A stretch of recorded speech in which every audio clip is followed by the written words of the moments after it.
Was Meredith a Buffalo Soldier, as described by one of Bob Marley's famous songs? While the song Buffalo Soldier hails African Americans who fought during the War of Independence, Meredith was an educational soldier fighting for equal access to public higher education. Although Meredith served in the U.S. Air Force during the Korean War and witnessed what freedom meant for citizens abroad, when he returned home, he realized that he had not attained the virtues of freedom that was available to the countries he defended. While stationed abroad, Meredith had the freedom to date women of various racial and ethnic backgrounds, but when he returned home to Mississippi, he could not even stare a white woman in the face because of the Southern traditions of race and culture. Also, while driving down US Highway 51 in Mississippi, Meredith and his family stopped at a gas station where he purchased gas, but could not use the all-white bathroom, and was told to use the black bathroom, which really had no toilet paper or had not even been cleaned for days. Meredith was constantly reminded that segregation does not mean separate and equal facilities. Meredith's moment came in 1961 when JFK was president, which would prove to be instrumental in the battle against segregated higher education.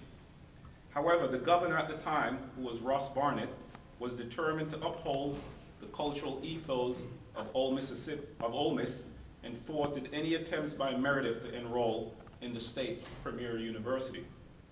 The governor, who then assumed the role of registrar, reviewed all applications from suspicious applicants, and Meredith was not surprised to learn that his application had been denied for the same reasons previous African Americans' applications were denied.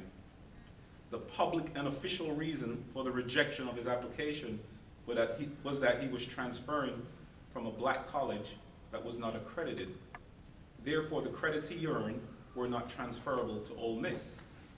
Second, Meredith needed 5 letters of recommendation from Ole Miss alumni, a recent requirement designed to create admissions barriers for African Americans.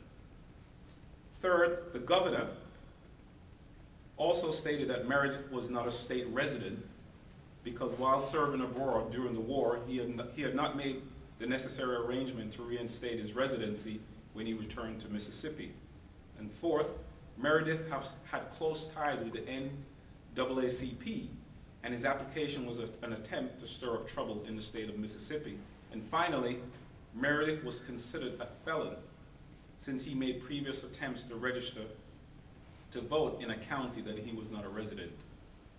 As suspected, Meredith took his case to the U.S. District Court, which overturned the state's decision to deny Meredith access to Ole Miss. Governor Barnett, recognizing that he was on a collision course with the U.S. government, became increasingly defiant and tried to appeal to the state's sense of pride and tradition, which was a tactic that was used by the Southern states during the Civil War when civil rights conflicted with the powers of the Union. Although President Kennedy was positioning himself for re-election, he felt the issue of civil rights was too important to ignore. Coupled with mounting pressures he received from Thurgood Marshall, the famed civil rights attorney, he finally decided to federalize the National Guard and sent U.S. Marshals to Mississippi to ensure the safety of Meredith as he attempted to matriculate at Ole Miss. While the governor and president were on a collision course and were fully aware of the public relations nightmare, they both worked behind the scenes to mediate the matter, while publicly maintaining their original positions. Unfortunately, the behind-the-scenes negotiations failed, and the U.S. Marshals, along with the National Guard, descended on Ole Miss campus on September 1962. Coincidentally, the same year, Jamaica received its independence through peaceful means. As tensions escalated at Ole Miss, skirmishes between students and the federal forces began, while Meredith was secretly escorted to his dorm room, where he waited patiently until the unrest subsided. It was a bittersweet victory for Meredith as he accomplished his lifelong dream of becoming a student at Ole Miss. Despite the death threats to Meredith and his family, and the unbearable campus atmosphere, he remained at Ole Miss and tried to focus on his classes. To many, Meredith was a national hero and was inundated with congratulatory letters from fellow African Americans and other Americans who were sympathetic to his cause. Additionally, he had several offers for a book deal and TV appearance while he tried to maintain focus and concentrate on his studies. The weight of the situation and the many distractions became unbearable, and his grades began to suffer. It was not surprising that he received a midterm warning that he should improve his grades or face expulsion. Eventually, Meredith would persevere and mustered the strength to focus on his classes. And shortly after, Meredith's grades improved and he graduated a year and a half later. What does the Battle of Ole Miss mean to students at NJCU and for the Caribbean Student Association? The Battle of Ole Miss is a battle of courage and perseverance. Too often we forget the privilege we enjoy today to attend one of the most diverse institutions in the country was due in part to the perseverance of individuals like Meredith, who risked so much not just for himself, but for his generation and our generation.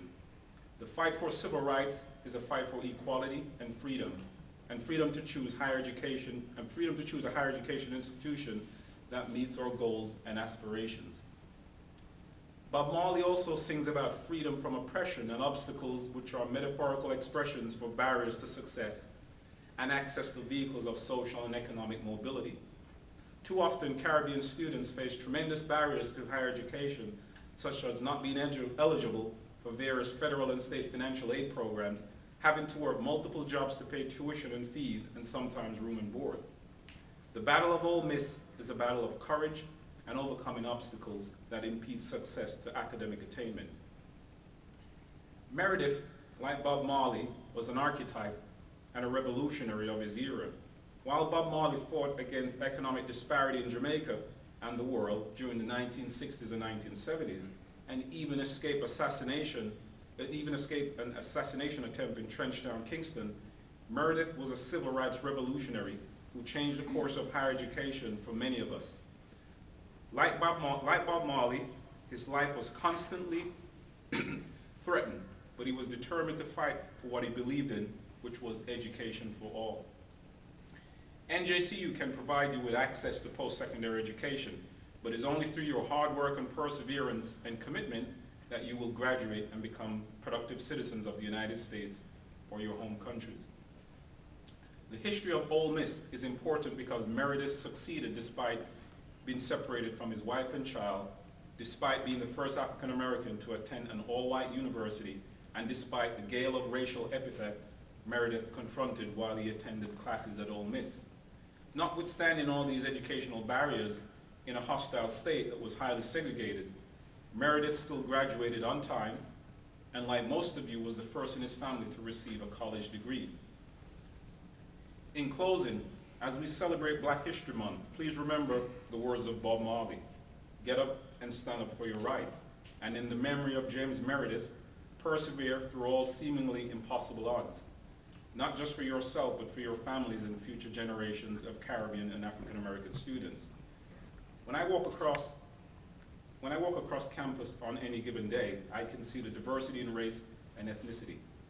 But not long ago, higher education in the United States was at a different juncture in its history. Although legal segregation is a relic of the past, the new battle in higher education is one of excellence and access, which are basic elements of the mission and vision of New Jersey City University. Thank you.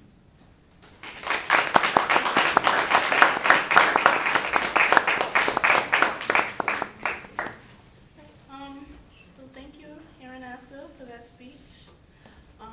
Another round of applause for him.